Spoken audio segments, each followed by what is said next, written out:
Ana,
buenas tardes. ¿Me escuchan?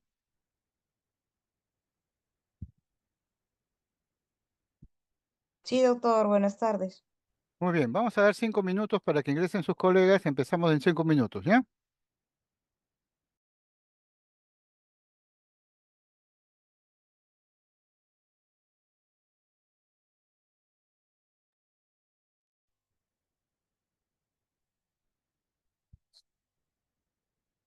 Buenas tardes a todos los estudiantes que están en el sistema.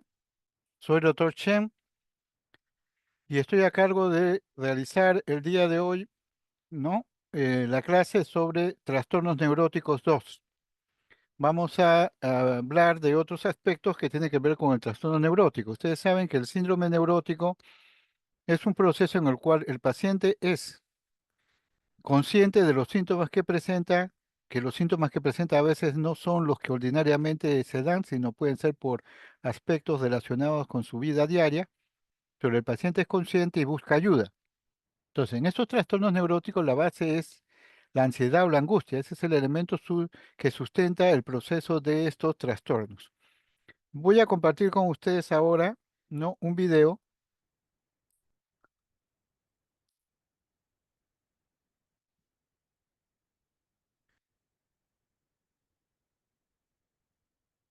Díganme si observan el video, por favor.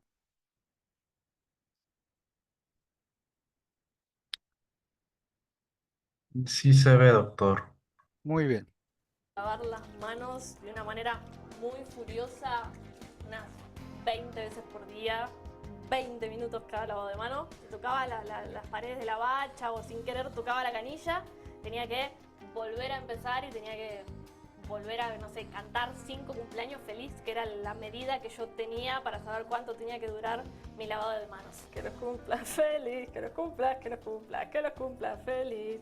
Joana tiene 23 años. Hace 7 le diagnosticaron trastorno obsesivo compulsivo del subtipo de contaminación.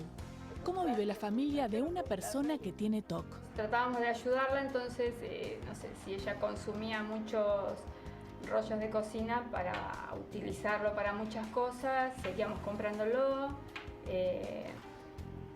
sé, jabón para lavarse las manos, ¿Cuánto? uno por día, Uno por día. uno por día. Y este es tu cuarto. Este es mi cuarto, sí.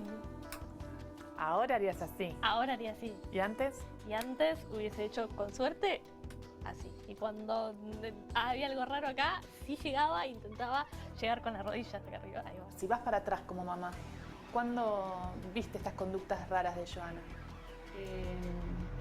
Bueno, de chiquita tal vez hacía cositas como, no sé, papelitos que no quería tirar a la basura, los guardaba en los bolsillitos, pero en realidad se desencadenó cuando estuvo mi papá internado. ¿Cuántos años tenías?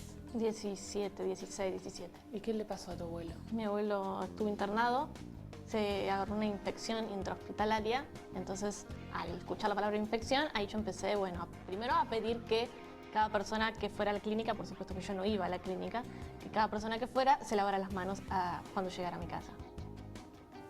Y Ana, ¿y no lo fuiste a ver a tu abuelo? Nunca, en meses. Después mi papá fallece y a ella le quedó eso, que vos decís, pucha, yo no fui, pero no fui por algo que realmente no era tan así, o sea, todos íbamos y ninguno no tuvimos infección. Y cuando mi abuelo se murió, yo pensé que todo iba a frenar ahí, porque ya no estaba el miedo principal, pero no paró nunca. ¿Y ahora no tenés nada de lo pasado? Nada. Sí. Casi. Hay una latita por allá. Este rollo está porque este rollo se cayó al piso. Entonces, para que nadie lo usara, lo escondí. ¿Y ahí qué tenés? ¿Lo abro? Esa bolsa no. ¿Qué tiene? ¿Quién fue? Yo quiero saber quién fue. Tiene un guardapolvo. ¿Qué guardapolvo? Ese guardapolvo. ¿Qué tiene este guardapolvo? Ese guardapolvo es de mi hermano, de la facultad de mi hermano, del laboratorio, y está súper contaminado ese guardapolvo. Ah, ok, lo tengo que cerrar, no lo puedo tocar. No, y ahora te debería ordenar que te vayas a lavar las Ya me voy a lavar las manos. ¿Cómo fue convivir con tu hermana cuando le pasaban todas esas cosas? Y fue difícil. Porque primero te enojabas, ¿viste? No entendías por qué hacía eso. O le decías todo el tiempo, Joana, por favor. O sea, es algo natural. O tiene ideas re locas y no lograbas entender cómo llegás a ese pensamiento, ¿entendés? Por ejemplo, a que este guardapolvo pueda tener algún químico, Sí, claro. porque hay un laboratorio de química. Claro, eso Pero lo vos- uso en mi facultad. ¿Y qué otra cosa tenías que tener cuidado cuando Joana estaba enferma? Y los pantalones, la botamanga de los pantalones no podía rozar su ropa.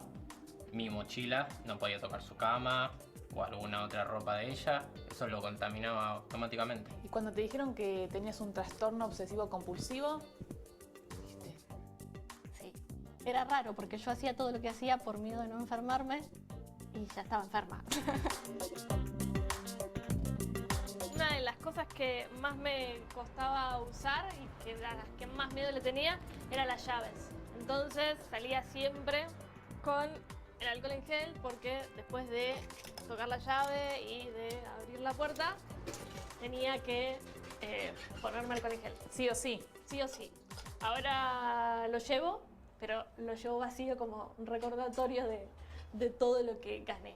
El hecho de poder abrazarla y darle un beso es algo tan sencillo, ¿no? Y bueno, te conmueve. Es más, tuvimos un episodio que mi mamá estuvo internada este último mes y ella fue Fue al hospital. al hospital. Bien. Y estuvo en terapia y estuvo tocando a su abuela y está feliz. Lo contaba con una felicidad como que había logrado algo que, bueno, que para ella fue muy importante, es un gran paso. Que termine con un beso.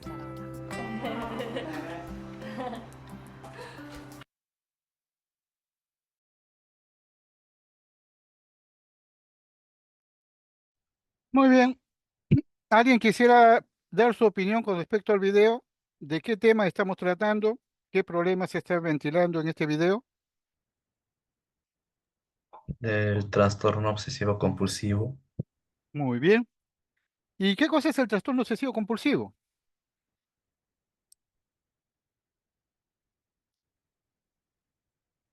¿Alguien puede dar una opinión?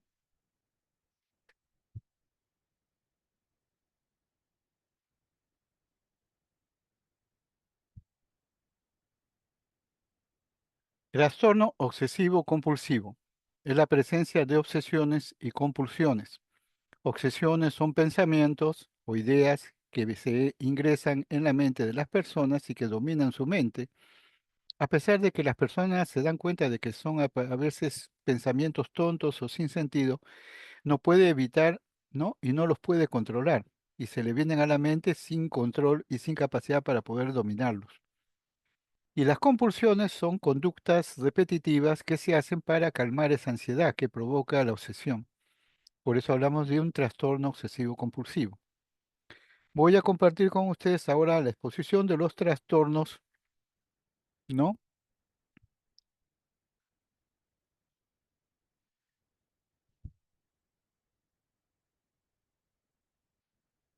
de los trastornos obsesivos compulsivos.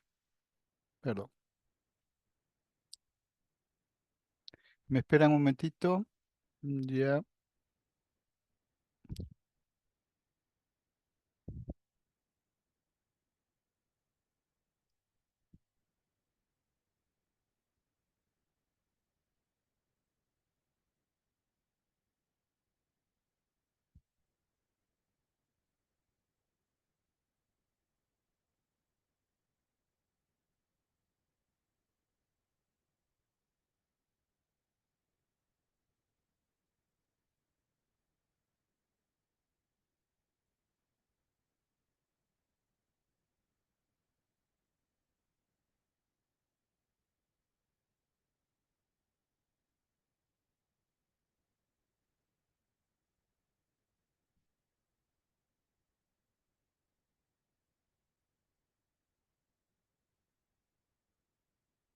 Muy bien.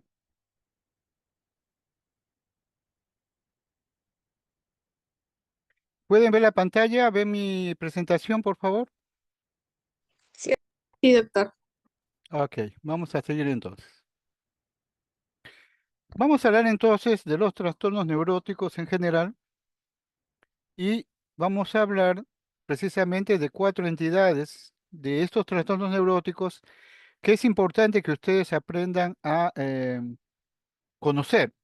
Por un lado, el trastorno obsesivo compulsivo, por otro lado, el trastorno dismórfico corporal, que son 2 elementos del espectro compulsivo. Vamos a tratar también los trastornos neuróticos de tipo fóbico, que son, ¿no? Miedos o situaciones establecidas o focalizadas en un determinado aspecto, o persona, o lugar, o animal, o situación. Y por último, vamos a hablar del trastorno de control de impulsos, que es también parte de un proceso que ustedes tienen que aprender a conocer. La sesión va a buscar de que ustedes puedan diferenciar tanto el TOC, el trastorno dimórfico corporal, las fobias, el trastorno de control de impulsos, los síntomas, signos, diagnóstico y tratamiento del cuadro. Vamos a hablar entonces de cada uno de ellos, hablando de su concepto, epidemiología, fisiopatología, etiología, clínica, diagnóstico, diagnóstico diferencial, evolución, pronóstico y tratamiento. ¿Qué es importante que ustedes conozcan? Antiguamente se hablaba de los trastornos de ansiedad y se metía dentro de los trastornos de ansiedad el trastorno obsesivo compulsivo, como parte de los trastornos de ansiedad. Pero después se descubrió de que los trastornos obsesivos compulsivos se diferenciaban por la presencia de situaciones que tenían que ver con aspectos repetitivos de pensamiento o de conducta. Y entonces se empezó a hablar de que los trastornos, el trastorno obsesivo compulsivo no era uno solo, eran los trastornos obsesivos compulsivos. O sea, había una serie de entidades que se habían clasificado en otras áreas, pero que tenían como patrón específico el hecho de que todos tenían que ver con situaciones repetitivas, ¿no? Con conductas compulsivas o con pensamientos obsesivos y que marcaban una diferencia, ¿no? Entre ellos. De tal forma que se empezó a acumular los trastornos obsesivos compulsivos en 5 elementos. El trastorno obsesivo compulsivo propiamente dicho, el trastorno dimórfico corporal, ¿no? Que antes estaba en una alteración de los aspectos de somatización, el trastorno de acumulación, el trastorno de la tricotilomanía o arrancarse el cabello y el trastorno de escoriación. ¿Qué es lo común en todos ellos? Es la situación repetitiva que se da constantemente en una forma casi impulsiva y sin posibilidades, en una posibilidad sistémica, sin posibilidades de controlarlo totalmente. Vamos a hablar en primer lugar entonces del trastorno obsesivo compulsivo. ¿Qué cosa es el trastorno obsesivo compulsivo? Es un trastorno crónico, ¿no? Que está relacionado con pensamientos que se llaman obsesiones, que son incontrolables porque la persona no los puede manejar y que se le presentan en su mente en forma repetitiva. Y esta presentación de estos pensamientos que causan ansiedad o temor hace que la persona realice una serie de conductas compulsivas o comportamientos repetitivos que generalmente son laboriosas, que perturban la rutina normal, pero que le ayudan a la persona con TOC a reducir su ansiedad. Y acá tenemos una mano donde se presentan pues estos pensamientos. Por ejemplo, apagué la luz y si no lo hice, tengo que comprobarlo, voy a comprobarlo 3 veces, pero de repente tengo la duda de que no está bien y lo vuelvo a hacer. Entonces, esto es más o menos el problema del TOC. El TOC es la tendencia a tener pensamientos incontrolables que te llevan a comportamientos repetitivos y son pensamientos intrusivos que llevan a rituales y que provocan preocupaciones constantes y conductas repetitivas. Hablamos entonces que el TOC tiene síntomas obsesivos y síntomas compulsivos. Los síntomas obsesivos se presentan en forma involuntaria en la mente de la persona, son repetitivas, desagradables y que el paciente reconoce que son suyos, no son una delusión o una idea delirante. Y va acompañado de compulsiones, o sea, conductas voluntarias que sirven para reducir el malestar, que uno reconoce que repetir estas conductas son exageradas, pero que de alguna forma uno le da un efecto mágico a esta conducta pensando de que con esta conducta vamos a eliminar o anular los pensamientos. Por ejemplo, tenemos el caso de los lavadores, que es el más frecuente, donde la obsesión es el miedo al contagio o la contaminación por una enfermedad o polvo, y la compulsión es un ritual de lavado, limpieza o aseo. Igual, tenemos el otro problema que son los comprobadores, o sea, por ejemplo, miedo a haberse equivocado en hacer algo y entonces en la duda uno busca repetir o confirmar que lo ha hecho bien. Hablamos entonces de las obsesiones como pensamientos, impulsos o imágenes repetitivas, persistentes, que se experimentan constantemente y que provoca no en la persona un malestar, porque son pensamientos intrusivos, inapropiados y que le causan mucho malestar o ansiedad. Estos pensamientos no son preocupaciones excesivas o la vida cotidiana, ¿no? Y la persona intenta ignorar o suprimir tales pensamientos e impulsos, neutralizarlos con otro pensamiento, pero a veces no lo logra. La persona reconoce que estos pensamientos son producto de su mente y que no son delusiones impuestas desde el exterior. ¿Cuál es el contenido normal de estos pensamientos o los más frecuentes? Tenemos las obsesiones con temas religiosos, sagrados o metafísicos, donde generalmente se presentan pensamientos de sacrilegio o blasfemos en relación a personas o imágenes sacras. Por ejemplo, imaginarse a un santo sin enaguas o pensar, ¿la Virgen habrá sido virgen o habrá tenido relaciones con San José? Entonces, todo eso, si eres una persona religiosa, te perturba y te causa ansiedad.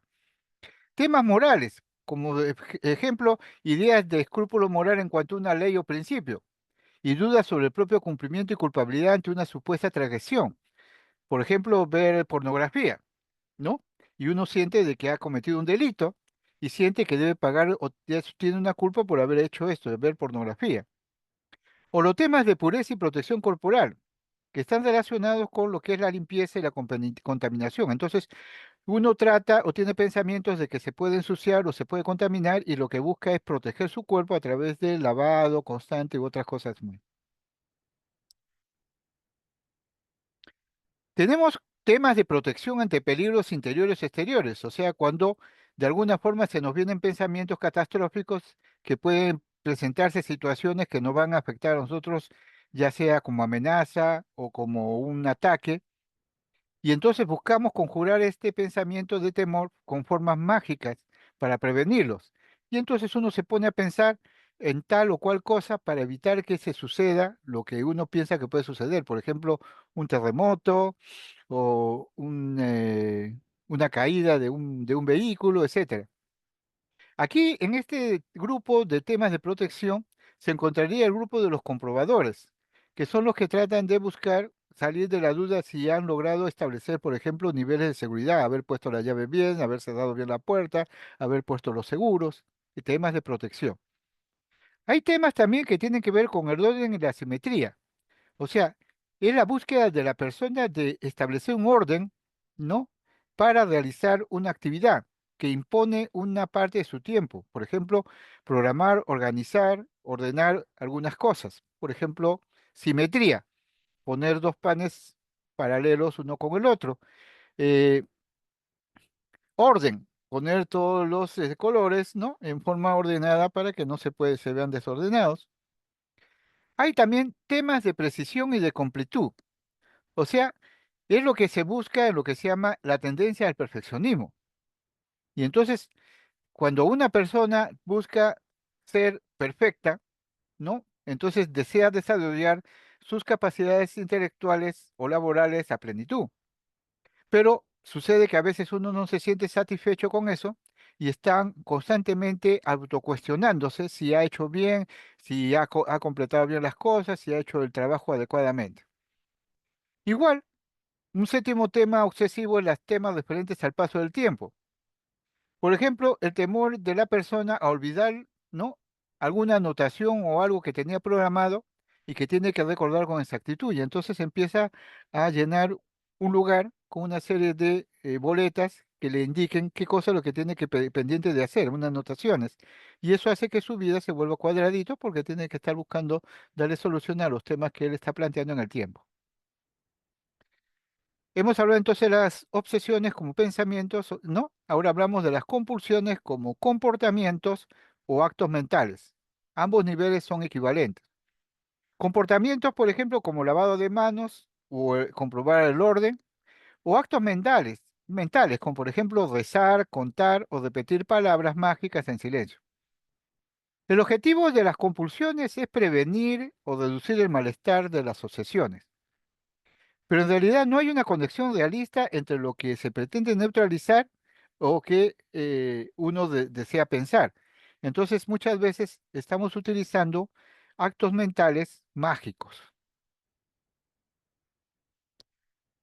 ¿Cuáles son los tipos de compulsiones más frecuentes que se pueden encontrar? El más frecuente es la compulsión a la limpieza, o sea, el lavado de las manos reiterativos, o el chequeo y control, ya sea de las llaves de gas, del de enchufe, de la plancha, de los aparatos eléctricos. O apagar y encender luces varias veces para saber que uno los está apagando. O cerrar con llave la puerta en forma reiterativa para sentirse que es seguro lo que uno ha hecho. O leer el mismo párrafo de un libro o un tema varias veces para sentirse seguro de que lo ha leído. La presencia del TOC se da en el 2 al 30% al 3% de la población en general y en los pacientes de tratamiento de consulta externa llega hasta el 10%. Sigue siendo, ¿no?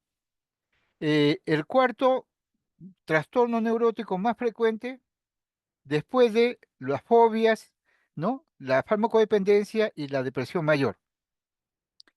En etapa de adolescentes, el predominio es más de varones sobre mujeres y en adultos la presencia de varones y mujeres es igual, o sea, se da en los ambos sexos en el mismo nivel. Se presenta generalmente por debajo de los 25 años y se da más en solteros que en casados. El TOC, lo que hay que tener en cuenta es que no solamente va solo, a veces se va acompañado con otros trastornos mentales. Muchas veces vamos a encontrar, ¿no? Que puede haber trastorno depresivo mayor en el 67% de los TOC o fobia social en el 25% de los TOC.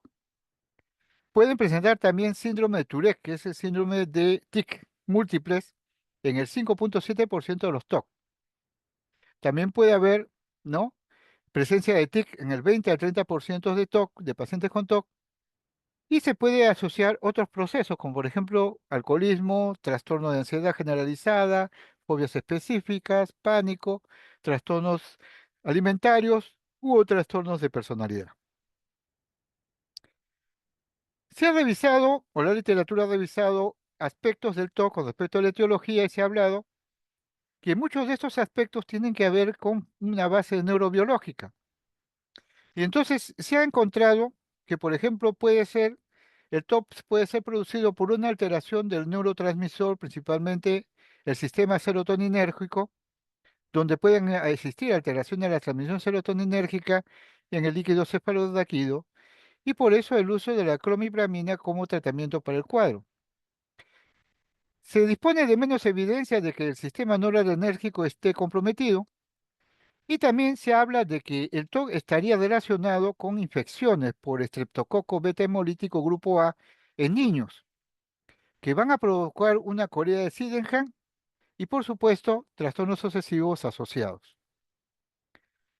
En los estudios de neuroimagen se ha encontrado que hay alteración de la función cerebral en los neurocircuitos de la corteza orbitofrontal, en el caudado y el tálamo, cuando se hace estudios de SPED.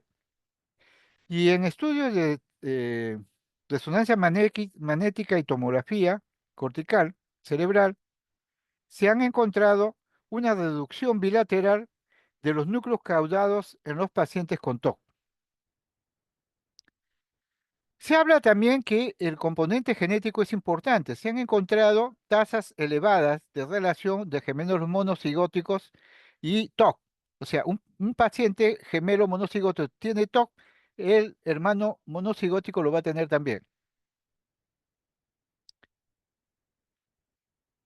Igualmente, se han hecho estudios de correlación entre trastorno depresivo y TOC y se ha encontrado que el electroencefalograma que tienen ambas entidades es la misma. Y en relación a esto también se ha hablado de que hay una relación entre el TOC y problemas de TIC, ya sea del síndrome de Tourette o los TIC motores crónicos.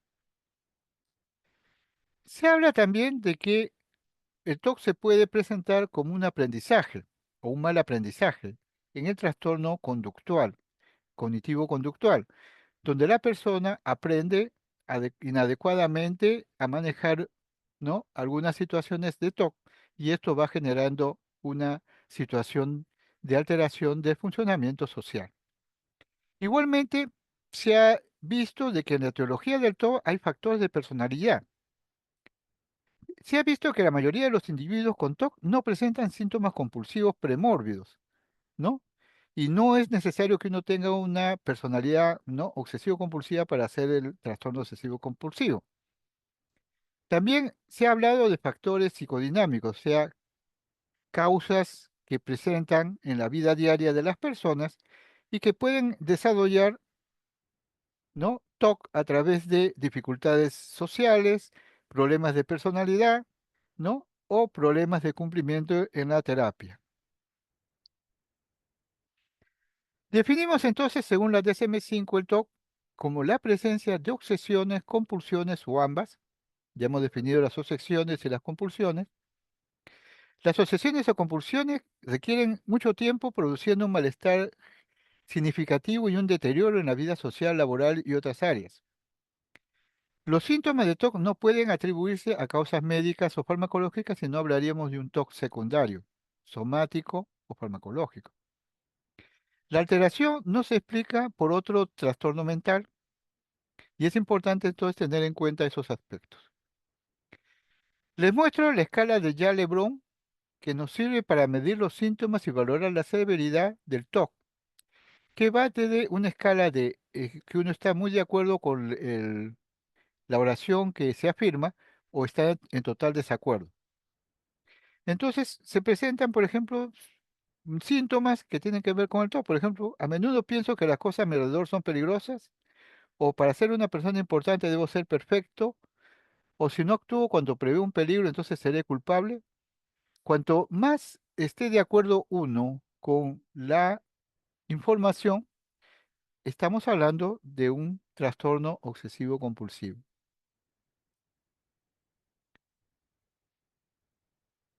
El TOCS tiene también la posibilidad de hacer diagnóstico diferencial con otros cuadros, como por ejemplo las afecciones orgánicas como la corea de Sydenham y de Hutchinson, el trastorno de Tourette, ¿no?, donde 2/3 de trastornos de Tourette presentan TOC, y diagnóstico diferencial con el trastorno de personalidad obsesivo-compulsiva, que es una personalidad con tendencia a conductas ordenadas, rígidas, ¿no?, con tendencia a mucha limpieza o mucha suciedad. También hay que hacer diagnóstico diferencial del TOC con depresión y con psicosis, porque muchas veces el TOC que presenta algunos pacientes puede aparecer como un síntoma raro o fuera de lo común o irracional. Pero la diferencia entre la psicosis y el TOC es que el TOC uno es consciente de los síntomas y en la psicosis no. Evolución y pronóstico del TOC. Más del 50% de los síntomas aparecen súbitamente, después probablemente de una situación estresante, y con frecuencia pasan 5 a 10 años antes que el paciente con TOC solicite atención psiquiátrica, o sea, demoran para pedir atención. La evolución es larga, variable y fluctuante en algunas personas y en otros constante.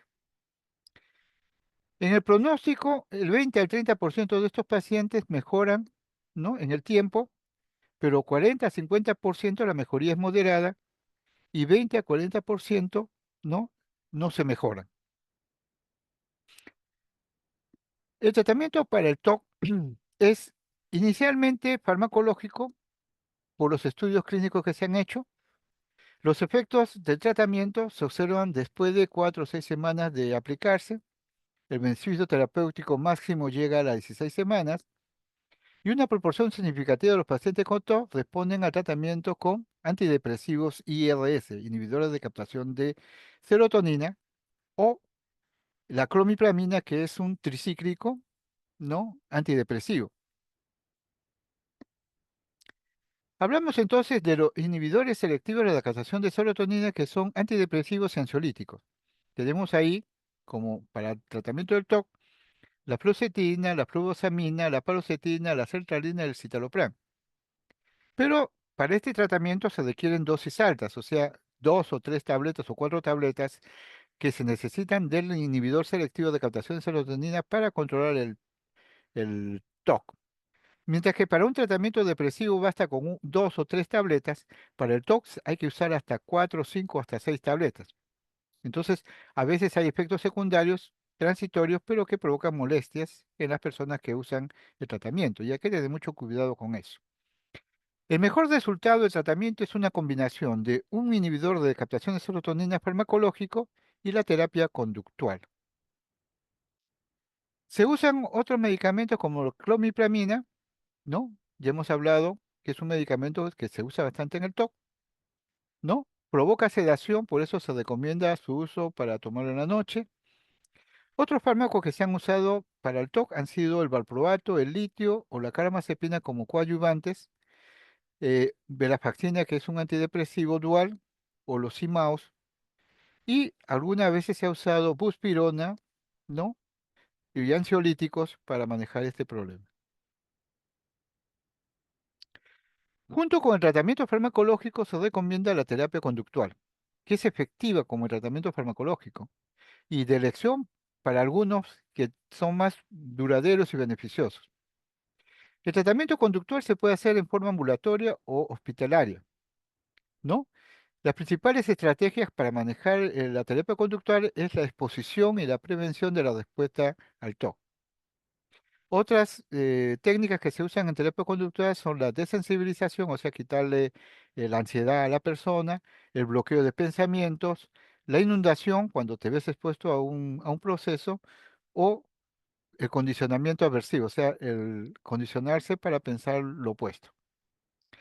La orientación de la psicoterapia es con introspección prolongada, entonces la persona tiene que presentar, ¿no?, un compromiso para el manejo de esta terapia. Otras terapias que también se han usado en TOC ha sido la terapia familiar, terapia electroconvulsiva, que ya ustedes lo van a ver cuando toquen el seminario de terapia electroconvulsiva, que se da generalmente en pacientes con TOC resistente a tratamiento y crónicamente debilitantes. Y se recomienda antes del uso de la cirugía, porque también en TOC se puede usar cirugía. Pero el problema es que hay que hacer singulectomía, o sea, un tratamiento del sistema nervioso central, ¿no? Y no es tan recomendado, o por lo menos nosotros no le vemos tanto futuro como las otras actividades o terapias. Generalmente la psicocirugía se presenta en situaciones que el paciente se vuelve invalidante, el TOC se vuelve crónico y no puede ser controlado. Se ha utilizado también la estimulación cerebral profunda, ¿no?, utilizando máquinas que provocan técnicas de resonancia magnética, ¿no?, dentro del cerebro. Hemos hablado entonces de un primer cuadro que corresponde al espectro obsesivo-compulsivo, que es el TOC. Vamos a hablar de otro cuadro que también corresponde al trastorno obsesivo, al espectro obsesivo-compulsivo, y que es más conocido por otra circunstancia, que es el famoso trastorno dimórfico corporal. ¿Qué cosa es el trastorno dimórfico corporal? Es la preocupación excesiva por algún defecto físico inexistente para los demás, pero que provoca en las personas que sienten que lo tienen, ¿no? Preocupación como por ejemplo alguna alteración en el rasgo facial, en el olor corporal o en la masa muscular. Se presenta entre los 15 y los 20 años y tiene tendencia a ser más presente en mujeres que en varones. El curso es insidioso y oscilante. ¿Quiénes son más afectados por esta enfermedad? Mujeres, generalmente, tiene una prevalencia del 7 al 2,4% de la población general. El inicio generalmente es en la adolescencia temprana, entre los 15 y 30 años, aunque la condición se diagnostica después aproximadamente de 10 años de tener el proceso. El síntoma típico es la preocupación excesiva, igual que el pensamiento obsesivo, y un comportamiento repetitivo relacionado con la creencia generalizada de que algún aspecto de la apariencia de la persona le provoca una deformidad o una fealdad. Por esa causa, estos pacientes van con frecuencia a la dermatología, a cirugía estética o médicos de atención primaria para buscar, ¿no?, mejora de los aspectos físicos que piensa que tienen. Ahora, estas preocupaciones, ¿no?, presentan a su vez como secuela la posibilidad de desarrollar una depresión o una ansiedad social por pensar que tienen un defecto. Se desconoce la causa o la etiología.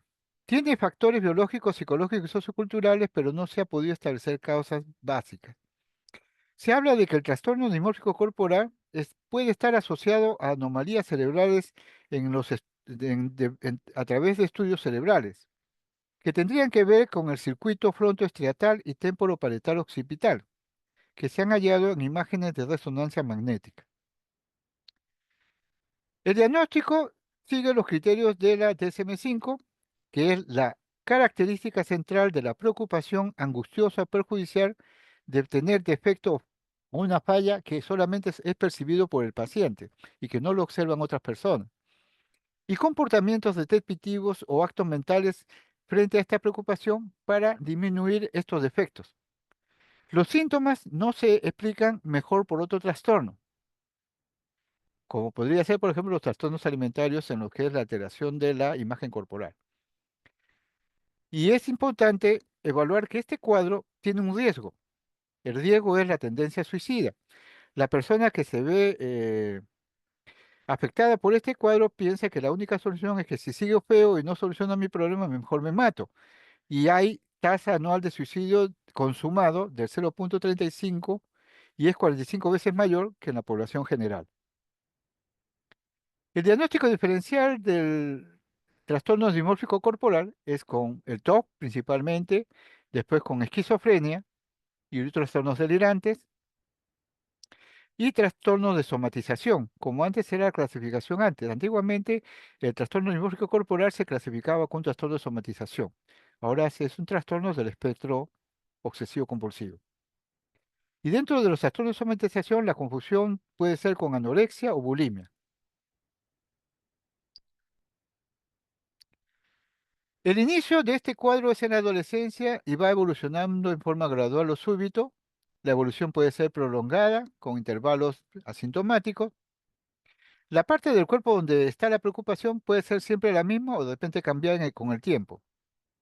Las complicaciones que se informan incluyen ansiedad y depresión asociada, dificultades en las relaciones íntimas con otras personas, baja de la calidad de vida, baja autoestima, vergüenza, neuroticismo, introversión, ira y estrés, suicidio e ideación suicida, ¿no?, que puede llevar al suicidio consumado.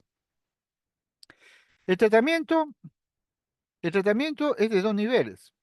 Se puede utilizar igual que el TOC, los IRS, o sea, dosis de tratamiento igual que el TOC con los inhibidores de captación de serotonina farmacológicamente, pero básicamente el tratamiento es psicoeducación, donde el paciente puede estar aliviado en el momento del diagnóstico o desistirse, y entonces uno debe tratar de buscar alianza terapéutica para cambiar, porque el paciente tiene unas creencias que son ineficaces, tratar de disuadir al paciente de sus creencias escuchar las preocupaciones que el paciente pueda presentar y en vez de discutir el defecto, lo que se debe buscar es empatizar con la ansiedad del paciente y buscar la discusión de los beneficios potenciales del tratamiento para aliviar su angustia y mejorar su calidad de vida.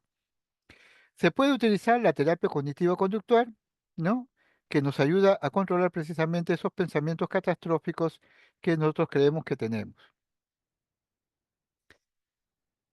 Dentro del espectro obsesivo-compulsivo, entonces hemos hablado de los dos más importantes que deben ustedes conocer, el trastorno obsesivo-compulsivo y el trastorno dismórfico corporal. Hay otros tres trastornos del espectro obsesivo-compulsivo que solo lo vamos a mencionar para su conocimiento. Uno de ellos es el trastorno de acumulación. Y como ustedes observarán, es aquella persona que le gusta, ¿no? Recolectar un montón de cosas que a veces no tienen ningún valor o no tienen ninguna función, pero que lo lleva a la persona a querer acumularlo, acumularlo, acumularlo y llenar toda la casa de objetos que no tienen servicio o no sirven. El trastorno de acumulación es lo que se llama el acaparamiento compulsivo, o sea, la tendencia a no buscar, no recoger cosas, guardar cosas, que va a alterar a la persona en su proceso normal de funcionamiento, va a alterar su alimentación, su sueño y su autocuidado. El trastorno es característico de la adquisición de cosas que generalmente no tienen valor, pero que provoca un desorden excesivo en el espacio donde habita la persona. Al principio se consideró el trastorno de acumulación como un subtipo de TOC, pero ahora se le considera independiente. Por lo general, el trastorno de acumulación se desarrolla por el pensamiento o temor excesivo a perder objetos importantes en la persona, que piensa la persona que podrían ser útiles en algún momento de su vida, por creencias tergiversadas sobre la importancia de la posesión mayor o por el apego emocional extremo a las posesiones. Por ejemplo, hay personas que les gustan guardar revistas, cómics y los acumulan, los acumulan, los acumulan. Hay personas que les gustan los libros y acumulan libros, libros y libros. Hay otros que acumulan, ¿no? Objetos de, por ejemplo, instrumentos para alimentarse, platos, ¿no? Cajas, ropa, que ya no le queda, pero dice, no, en algún momento me va a servir. Y entonces no son capaces de eliminarlos, de dejarlos, de abandonarlos. Tienen esa tendencia compulsiva, ¿no? A acaparar. El cuarto cuadro que vamos a ver también del espectro obsesivo-compulsivo es la tricotilomanía. ¿Y qué es lo característico de la tricotilomanía? Es el comportamiento repetitivo, como si fuera una compulsión, de arrancarse el cabello por simple placer, gratificación o liberación de una tensión o ansiedad. Por supuesto, eso provoca una pérdida del pelo. Y hay dos tipos de categorías. La forma crónica, que es la más grave, que se le inicia en la adolescencia y es más frecuente 10 veces en mujeres que en varones. Y hay una de presentación infantil, que es igual en varones y mujeres, que se presenta en la edad juvenil, pero es menos grave desde el punto de vista dermatológico y psicológico. Se ha encontrado que el 33 al 40% de los pacientes que se arrancan el cabello tienen tendencia a mastigarlo o tragarlo. ¿Y esto qué provoca? Provoca un cuadro que nosotros llamamos besoar. ¿Qué cosa es un besoar? Una bola de pelos acumuladas en el aparato digestivo y que no se digiere. O sea, el pelo de una persona, por más que te la comas, no se digiere con el ácido del estómago. Y entonces aparecen una bola de pelo como si fuera un tumor dentro del lumen del aparato digestivo que puede ser peligroso y puede llevar hasta obstrucciones, ¿no? Gastrointestinales y cirugía para sacarle, ¿no? Estas bolas de pelo acumuladas en el estómago. En quinto lugar, tenemos los trastornos de escoriación, que también tienen esta conducta que es compulsiva, que es el rascado repetitivo de la piel y que hace que la persona se rasque, se rasque, se rasque constantemente y que requiere tratamiento dermatológico. Se presenta, no, en población en general en un 1 al 5% y en población que acude al dermatólogo en el 12%. Y por supuesto, también es más prevalente en mujeres. Los trastornos de escoriación, no, pueden ir asociados también con TOC, con psicotolomanía, con dependencia de fármacos, con depresión, con trastorno de ansiedad o con trastorno límite de personalidad con TOC. Miren cómo se asocian a veces estos procesos. Se desconoce la etiología. Algunos plantean que podría ser producto de un área reprimida contra padres autoritarios, otros a causa del estrés y unos últimos que hablan que de repente sería una conducta autoerótica que provocaría que la persona se sintiera feliz rascándose la piel. Muy bien, hemos visto entonces los trastornos del espectro obsesivo-compulsivo y hemos visto o evaluado el TOC, el trastorno neurológico corporal y las otras entidades solamente para mencionarlas. Ahora vamos a hablar de los trastornos neuróticos, los trastornos fóbicos. Y vamos a hablar de tres tipos de fobias. Hay la fobia específica, que es la presencia de ansiedad, ¿no? Como respuesta a la exposición de determinadas situaciones o estímulos específicos que la persona teme y cuyo temor es tonto, pero la persona lo tiene. Estas fobias pueden ser miedo a los animales, a los precipicios, a la sangre, a los ascensores. El diagnóstico de fobia específica se establece si el comportamiento del paciente es evitar, ¿no? Encontrarse con estos estímulos y que de alguna forma interfiere con su vida normal. Fobia específica. Hay la fobia social, que es un tipo de fobia en donde la ansiedad se presenta como respuesta a que el paciente se vea expuesto a situaciones sociales o actuaciones públicas. Por ejemplo, hablar en público, comer, escribir en público, o conocer personas o hablar a figuras de autoridad, donde la persona que tiene la fobia social tiene temor de comportarse en forma humillante, ridícula, embarazosa, por eso evita presentarse en sociedad. Lo frecuente en esta fobia social es que se le ponga la cara roja, taquicardia, palpitaciones, sudoración, le falta el aire y temblor.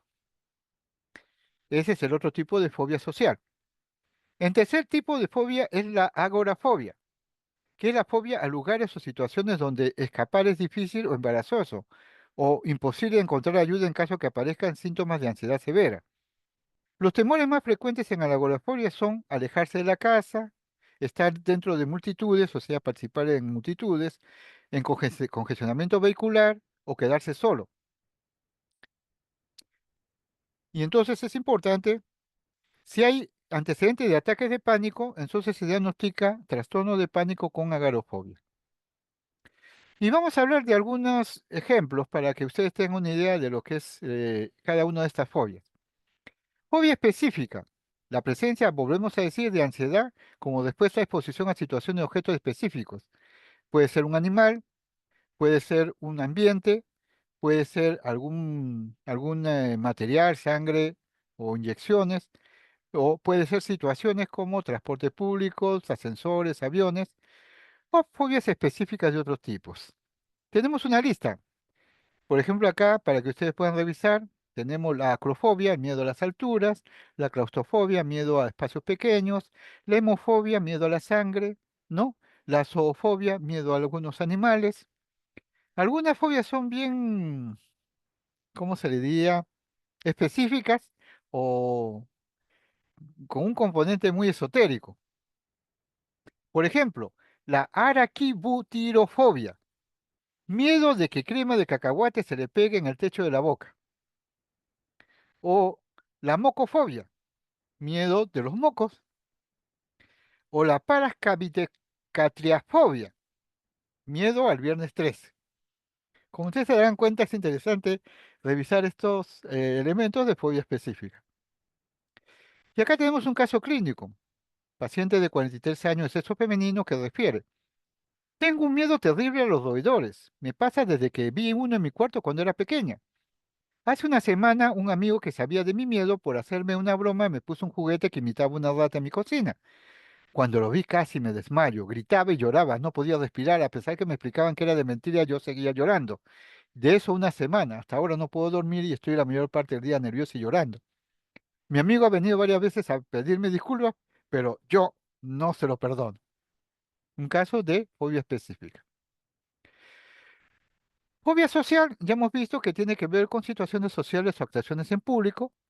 Los motivos más frecuentes de la fobia social: hablar en público, hablar con figuras de autoridad, asistir a reuniones sociales, conocer personas, escribir o comer en la vía pública, tocar un instrumento en público, bailar, hacer algún deporte, entrar en un salón o usar un baño público. Caso clínico, por ejemplo, la de Vanessa, 19 años. Ella tiene fobia social, dice. Yo no podía aceptar invitaciones ni ir a fiestas. Por un tiempo ni siquiera podía ir a mis clases. En mi segundo año de facultad tuve que quedarme en mi casa durante un semestre. Mi miedo podía presentarse en cualquier situación social. Sentía angustia aún antes de salir de mi casa y aumentaba al irme aproximando a mi clase, a la fiesta, donde quiera que iba a ir. Sentía el estómago descompuesto, creía tener gripe, mi corazón latía fuertemente, las palmas de la mano me sudaban, tenía la sensación de estar separada de mí mismo y de todos los demás. Cuando entraba a un salón lleno de gente me ruborizaba y sentía que todos los ojos me miraban. Me daba vergüenza pararme en un rincón yo sola, pero no podía pensar en qué decir a nadie. Me sentía tan torpe que me quería ir inmediatamente. Y en tercer lugar tenemos la agorafobia, ¿no? Que es el temor a los espacios abiertos o a las multitudes, a sentirse uno expuesto.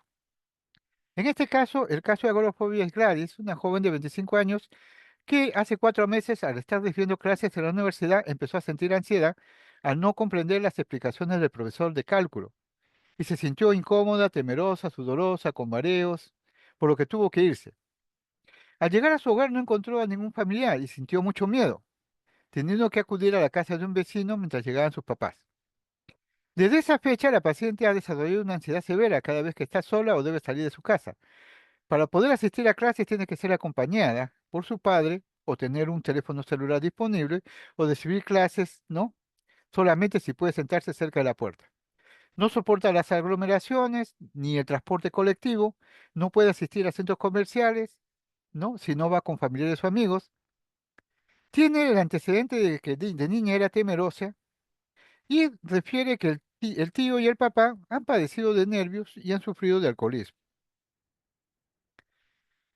La fobia se tiene que hacer diagnóstico diferencial con dos entidades importantes, con el trastorno de pánico, ¿no? Y con el trastorno depresivo. Si uno encuentra que el antecedente de ataque de pánico inesperado se presentó antes que la fobia, podemos diagnosticar primero trastorno por pánico y no fobia. Si antes de la aparición de los síntomas fóbicos se presentó los criterios de trastorno depresivo, entonces debe hablarse de trastorno depresivo y no de fobia. Ahora, generalmente hay una comorbilidad entre los dos, pánico con fobia, depresión con fobia, y entonces esto es lo más frecuente. El tratamiento de los trastornos fóbicos es de dos niveles, farmacológico y no farmacológico. El tratamiento no farmacológico tiene que ver con psicoeducación y terapia de desensibilización sistemática en la imaginación en vivo, terapia conductual, cognitivo-conductual. Y el tratamiento farmacológico, el uso de beta bloqueadores, por ejemplo en fobia social, ¿no? El uso de propanolol, benzodiazepinas, inhibidores de la recaptación de serotonina, los IRS o los inhibidores reversibles de la MAO. Generalmente, ¿qué se usa? Los tres primeros, beta bloqueadores porque controla la taquicardia, benzodiazepinas para controlar la ansiedad en cuadros agudos de pánico, o inhibidores selectivos de captación de serotonina para tratamiento a largo plazo. Es lo que más se recomienda, son IRS.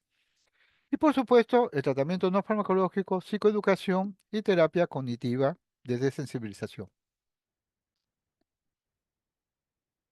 Hemos visto entonces el TOC, el trastorno dimórfico corporal, ¿no? Y la fobia. Ahora vamos a hablar de un problema que tiene que ver con el problema del control de impulsos. Y revisando la literatura, encontramos que hay un capítulo que se llama Trastornos reductivos del control de impulsos y de la conducta, que establece que hay 5 enfermedades que conforman esta categoría. Dos de estas enfermedades se presentan en la infancia, el trastorno negativista desafiante y el trastorno de conducta. Y 3 que se presentan generalmente en situaciones adultas, que es el trastorno explosivo intermitente, la cleptomanía y la piromanía. ¿Qué es lo característico de estos trastornos? Es la dificultad para resistirse al impulso que sabe uno que es perjudicial, o sea, uno va a hacer un acto que es perjudicial, pero no puede resistirse al impulso. Hay una tensión que lo lleva a realizar el acto y una sensación placentera o liberadora cuando realiza el acto. Entonces, cuando hablamos de trastornos de impulso, hablamos de 5 entidades, pero le vamos a dar más importancia al trastorno explosivo intermitente. ¿Qué es lo característico de estos trastornos de control de impulso? Hay una preocupación excesiva, por lo que uno puede hacer, necesidad imperiosa de realizarlo a pesar de que uno se resiste, falta de control, no poder controlar la conducta, una inquietud incómoda, ¿no? Que lleva a una conducta impulsiva, y el desarrollo de estrategias para poder hacer esto, pero de una forma más socavada. El problema es que esto puede llevar a la presencia de conductas delictivas, y eso es uno de los problemas, por ejemplo, con el problema de la cleptomanía. Hablamos entonces del trastorno negativista desafiante, que es un patrón de enfado, irritabilidad, discusiones que se presentan en niños, ¿no? El paciente con trastorno negativista desafiante es una persona que manifiesta 4 síntomas de cualquiera de las categorías siguientes: enfado, discusiones o conducta vengativa. En los niños de 5 años, menos de 5 años, el comportamiento debe aparecer casi todos los días durante un periodo de 6 meses para diagnosticarlo. En los niños de más de 5 años, el comportamiento debe aparecer por lo menos una vez por semana durante al menos 6 meses. Este trastorno va asociado a un malestar en el individuo, pero igualito lo hace y tiene un impacto negativo en el área familiar. Los comportamientos no aparecen en el transcurso de un trastorno psicótico o un trastorno farmacodependencia o un trastorno depresivo o uno bipolar. Es un patrón de enfado e irritabilidad que presenta el niño y que se presenta como una conducta negativista desafiante. O sea, frente a una orden del padre o de la madre o de alguna autoridad, se niega, pierde la calma, se pone molesto, se enfada, o discute, o desafía, o se tira al suelo, o busca vengarse. Es el trastorno negativista desafiante en niños.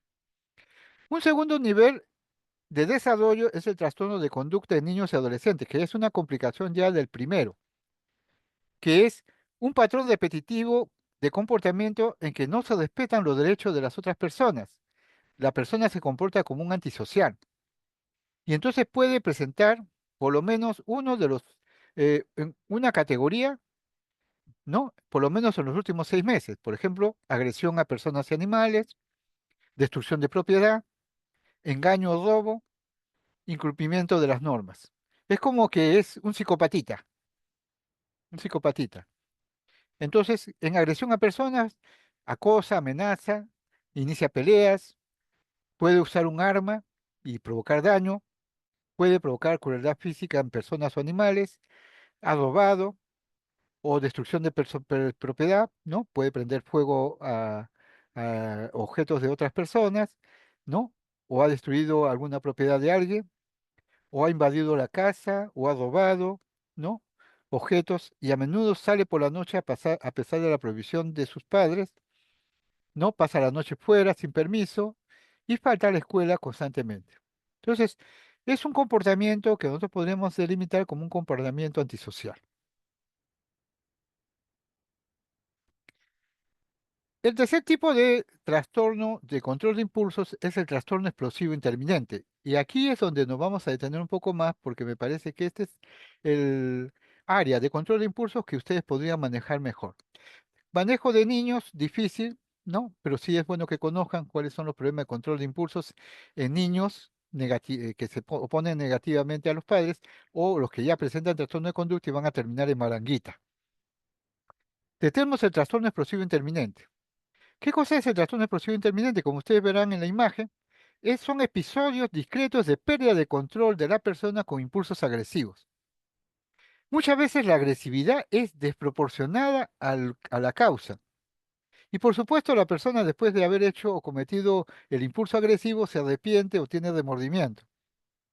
Este problema es más común en varones que en mujeres y más común en parientes de primer grado que en población general, o sea, en familiares. El trastorno explosivo también está asociado a piromanía, a farmacodependencia, a cambios de humor bipolar, ansiedad y trastornos alimentarios.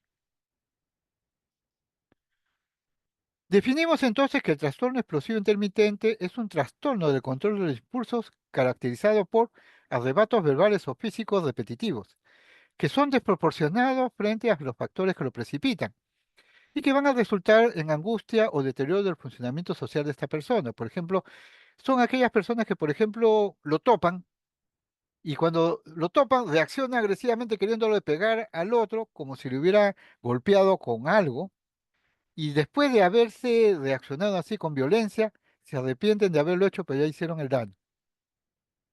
El trastorno es una afección hereditaria que parece ser más común en hombres que en mujeres y en adultos menores de 35 o 40 años. La complicación es el deterioro psicosocial grave, pues porque la gente lo rechaza, ¿no? Altera su calidad de vida y puede llevarlo al paciente al uso de sustancias o a la presencia de otras alteraciones psiquiátricas con el riesgo de provocarse autolesión. Tenemos que dentro del trastorno explosivo intermitente hay factores psicodinámicos, factores psicosociales, factores biológicos y factores familiares y genéticos. En los factores psicodinámicos se habla que el trastorno explosivo intermitente es una defensa ante acontecimientos que alteran el narciso de la persona, o sea, su imagen personal. Y las crisis de rabia funcionan como una especie de separación de la gente que lo protegen de cualquier otra crisis que afecta su propia autovaloración. Por eso se habla de factores que afectan su narcisismo. Factores psicosociales puede estar relacionado con hombres físicamente grandes cuyo sentido de la identidad masculina es pobre, o sea, no se sienten varones, o un sentimiento de inutilidad, de impotencia o ser incapaz de cambiar su entorno, que puede preceder a los episodios de violencia. Y a su vez, ansiedad, culpa y depresión. Factores psicosociales pueden haber un entorno infantil desfavorable, o sea, una familia disfuncional, una familia con violencia, o que tempranamente se haya visto frustrado, oprimido o castigado. Son efectos que pueden predisponer a una persona a reaccionar por factores psicosociales a un trastorno explosivo intermitente. Factores biológicos, se habla de alteraciones en el sistema límbico, de alteraciones en las neuronas serotoninérgicas que inhiben la conducta, niveles bajos de serotonina o niveles altos de testosterona. Por eso se habla de que en niveles altos de testosterona puede estar asociado la agresividad y violencia, principalmente en varones. Factores familiares y genéticos, los familiares de primer grado no manifiestan mayores niveles de trastornos que la población en general y también pueden presentar problemas de depresión y abuso de sustancias. Los familiares biológicos de pacientes con el trastorno tienen más posibilidades de presentar ataques explosivos o de mal genio que la población general. ¿Cuál es la patogénesis del trastorno explosivo? ¿No? Los mecanismos psicológicos informados, ¿no?, que contribuyen al desarrollo del trastorno explosivo intermitente incluyen un alto grado de impulsos agresivos, ¿no? Un arrebato agresivo impulsivo inducido por ideas que le quieren golpear o ser hostiles contra él, ira o emociones negativas a la frustración, la habilidad afectiva, la ira puede variar en duración e intensidad, o mecanismos de defensa inmaduros, o sea, la situación de que cuando se siente amenazado provoca una disociación, una proyección y una racionalización de la conducta. Le pegué, pues le pegué, ¿por qué? Porque él me iba a pegar, entonces yo tenía que defenderme. Más o menos es el mecanismo de defensa que utilizan el trastorno explosivo intermitente. ¿Qué otras cosas qué otros mecanismos psicológicos pueden provocar este cuadro? La angustia, que puede estar asociado con culpa, vergüenza. En niños generalmente las rabietas disminuyen con el desarrollo de habilidades en la regulación de las emociones, ¿no?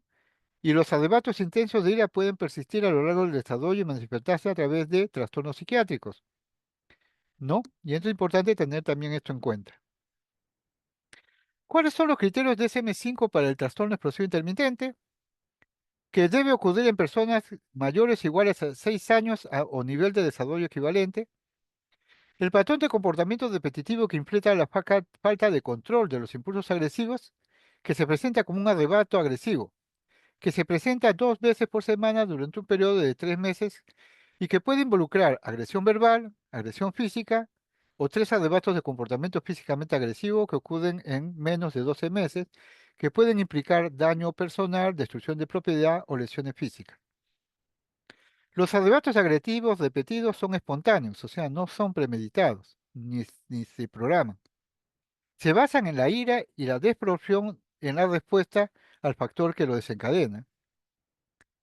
La repetición de arrebatos agresivos no puede llevar a un malestar subjetivo, deterioro social o a consecuencias financieras o legales problemáticas, porque lo enjuician o lo demandan por agresión. El diagnóstico diferencial del trastorno, ¿no?, es con los trastornos de personalidad antisocial o límite, personalidad de grupo B, con trastornos psiquiátricos mayores como el trastorno depresivo mayor, el trastorno bipolar, el trastorno psicótico breve esquizofrénica, los trastornos de adaptación en niños y adolescentes. Puede también hacerse diagnóstico diferencial con trastornos de inicio en la infancia, como el déficit de atención con hiperactividad y los trastornos del espectro autista. También puede verse con trastorno del estado de ánimo por alteraciones del estado bipolar. Hay que hacer diagnóstico diferencial también con intoxicación o abstinencia provocada por farmacodependencia, ya sea alcohol o drogas, o condiciones médicas que provoquen lesión cerebral traumática de moderada a grave con la presencia de epilepsia, delirio u otros trastornos neurocognitivos que pueden conllevar la presencia de un síndrome orgánico cerebral violento, agresivo, pero por causa de lesión cerebral. El tratamiento tiene dos niveles, farmacológico y psicoterapéutico. En la terapia psicoterapéutica, el paciente debe reconocer y verbalizar sus pensamientos o sentimientos que se presentan antes de los ataques explosivos para evitar precisamente el desencadenamiento de la agresión. Se usan también inhibidores selectivos de captación de serotonina, la trazodona y la buspiridona, ¿no?, para control de impulsividad y agresión. En cuarto lugar, dentro de los trastornos de impulso tenemos la cleptomanía, que ya lo hemos visto anteriormente, que es el problema de fallar en controlar los impulsos de robar objetos innecesarios, ¿no?, que no tienen valor monetario. El robo no se planifica, es un impulso, y el objeto robado no es valioso. Se puede asociar la cleptomanía a ludopatía, a compra compulsiva, a trastornos alimentarios y abuso de sustancias tóxicas. Entonces es importante que también se vea esto de la cleptomanía. Por último tenemos la piromanía, que es la provocación deliberada e intencionada de un incendio en más de una ocasión. Ahí el impulso de que no se controla es esa tendencia a querer encender el fuego y la lucha por evitarlo. Hay una tensión emocional antes del acto, pero hay una fascinación e interés y curiosidad por el pirómano, por el fuego. Y entonces cuando se desencadena el incendio, él se siente gratificado o liberado, ¿no? Y se siente, ¿no?, que participa en lo que el fuego provoca. Ahora, el incendio no es por causa de móviles económicos, por ejemplo, venganza o algo, o expresiones sociopolíticas de venganza. No, el incendio es una expresión automática impulsiva.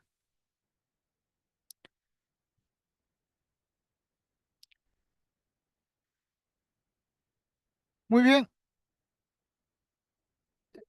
hemos intentado revisar, ¿no?, los aspectos de los trastornos neuróticos de tipo 2, donde principalmente se presentan los trastornos del área obsesivo-compulsiva, del espectro obsesivo-compulsiva, el área de las fobias y el área de los procesos, ¿no?, de pérdida del control de impulsos.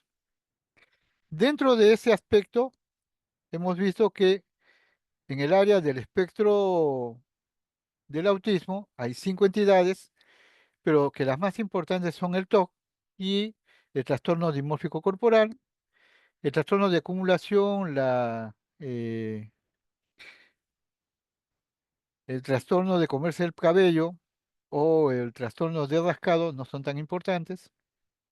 En las fobias hemos podido establecer que hay 3 tipos de fobias: la fobia específica, la fobia social y la, ¿no?, alteraciones frente a situaciones que se generan cuando uno se presenta en ambientes abiertos ¿no? O en lugares donde hay mucha gente.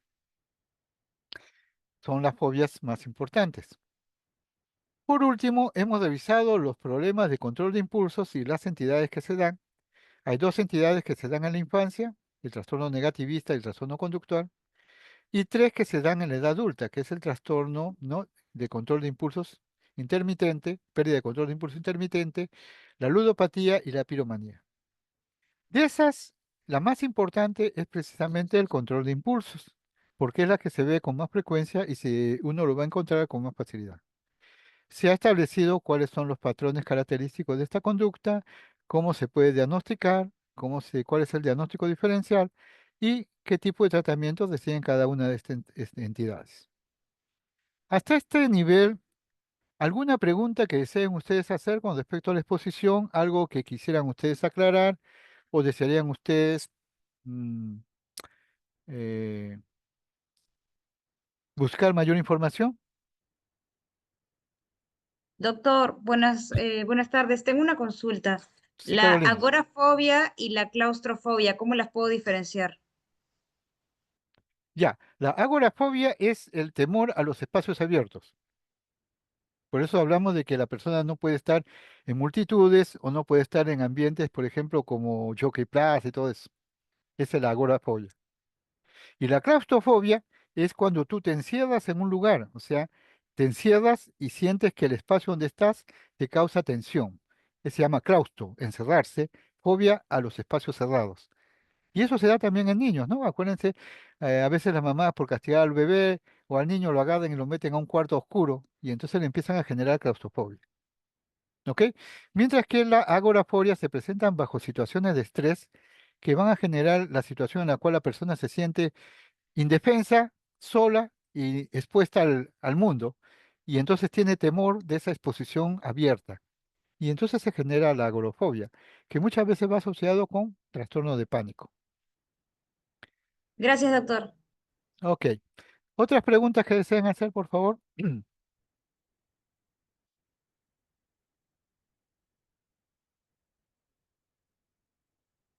Bien, les he dejado la exposición para que la revisen bien, con tranquilidad, ¿no? Tómense su tiempo para revisarlas y esperamos que esto les ayude a ustedes también a poder manejar los trastornos neuróticos tipo 1 y tipo 2, que son los más frecuentes que ustedes van a ver en su práctica clínica, más que los trastornos psicóticos o otros trastornos.